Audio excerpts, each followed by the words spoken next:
আসসালামু আলাইকুম।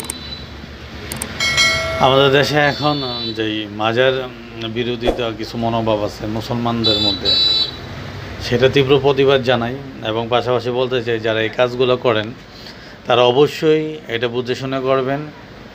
কারণ এই ভারত মহামন দেশ থেকে আমরা বাংলাদেশ পাকিস্তান যারাই হয়েছি, এগুলোর মধ্যে এই অলিদের মাধ্যমে আমরা ইসলাম পাইছি, আমরা মুসলমান হয়েছি। আর এই অলিদের দরবারে কেউ অহেতুক কোনো কাজে বাধা সৃষ্টি করবেন না, বিনীতভাবে অনুরোধ করছি। কারণ আপনার ভালো লাগে না আপনি যায়েন না, আপনি যেটা ভালো লাগে আপনি সেটা করেন। এই ধরনের যারা মানে অলিভক্ত যারা, তারা তো আপনাদের বাধা দেয় নাই, তা আপনারা কেন দিচ্ছেন? তা অহেতুক আল্লাহ বলছে তোমরা অলিভক্ত হও, আল্লাহ বলছে তোমরা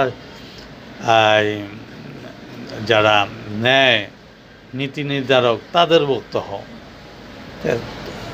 এখানে আপনি ওস্তাদ ধরতে হবে, এখানে আপনি কিছু শিখতে হবে, এই জন্য তাদের কাছে যাওয়া।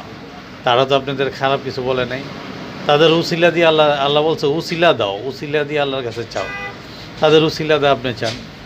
আর কে খারাপ করলো, কে কি করলো, সেটা আপনার বাড়ির আশেপাশে দেখেন। আপনার বাড়ির আশেপাশে অনেকে খারাপ, অনেকে মাদক সেবা করে, অনেকে অনেক কাজ করে।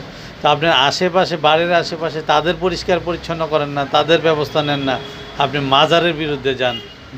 আপনি 10 মাইল 20 মাইল দূরে গিয়ে মাজারের বিরুদ্ধে আপনি প্রতিবাদ করেন। অথচ আপনার বাড়ির আশেপাশে, আপনার আত্মীয় স্বজন তারাই অপরাধের সাথে জড়িত, তাদের বিরুদ্ধে কথা বলেন। সমাজে যারা এই কাজগুলো করে, খারাপ করে, তাদের বিরুদ্ধে কথা বলেন।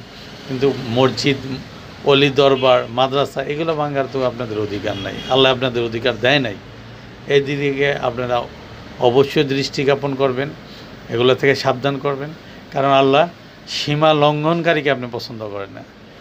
আল্লাহ শত শত হাজার হাজার যুগ ধরে এ অলি আল্লাহর দেশ, আল্লাহ তো তাদের যদি কোনো সমস্যা হইতো আল্লাহ ব্যবস্থা নিত।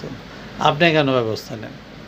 যেখানে দেশের আইন বলে না আপনাকে আইন নিজের হাতে নিতে, সেখানে আল্লাহর কোরআনে বলছে সীমা লঙ্ঘনকারী আমি পছন্দ করি না। তা আপনি সীমা লঙ্ঘন করেন কেন?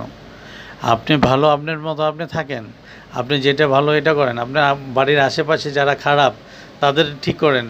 এখানে অনেক খারাপ চলতেছে আশেপাশে প্রত্যেকটা মহল্লার মধ্যে, সেগুলো ঠিক করেন। আপনি এই ব্যবস্থা করেন না, আপনি মাইল দূরে গিয়ে আপনি মাজার ভাঙেন, এটা ঠিক না। এই থেকে দূরে আসেন। আসসালামু আলাইকুম।